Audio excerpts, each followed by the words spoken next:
we're going to talk about classics. They are one of the key pillars of leadership education. I'll tell you some stories about it while I look for something that was lost. I want to teach you about classics by telling you the story of my son. My son is always been kind of more reserved, and I've been trying to get him to develop a relationship with the divine for a long time and just learn to pray. That was really what we were working on. And anything I taught or said just seemed to completely go in one ear out the other. He wasn't interested, wasn't happening. And then we read this book right here. It's called Where the Red Fern Grows. And this book right here taught my son how to pray. It taught him why we pray. It taught him what the importance of prayer, and it taught him that he could develop a relationship with the divine and that his prayers could be answered. And it came through this classic.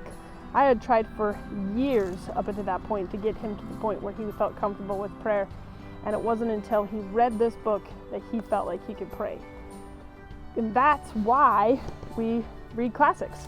That's also why this puppy's name is Old Dan. Classics are powerful lessons for us because they unlock life teachings in ways that when we're just trying to talk to our kids, we can't get the message through. When my son read Where the Red Fern Grows, he built a relationship with the story, and through the story he learned powerful lessons that were true even though it was just a story. When we substitute our textbooks with classics, we invite our students to come on a journey that's transformational. If you look back at your education, I don't think you're going to think, oh, remember that transformational textbook I read in the second grade that totally changed my life? It's not ever going to be a conversation you're going to have with somebody. But you can definitely remember that one book you read or that one book that was read to you that totally changed your life. So if I'm trying to build my curriculum for the year, how do I integrate classics and what does that look like? First, let's define what a classic is. A classic is something that is timeless and universal. There's classic in music, there's classics in literature, there's classics in science, there's classics in law, lots of categories of classic, but it's universal and it's timeless are the two things.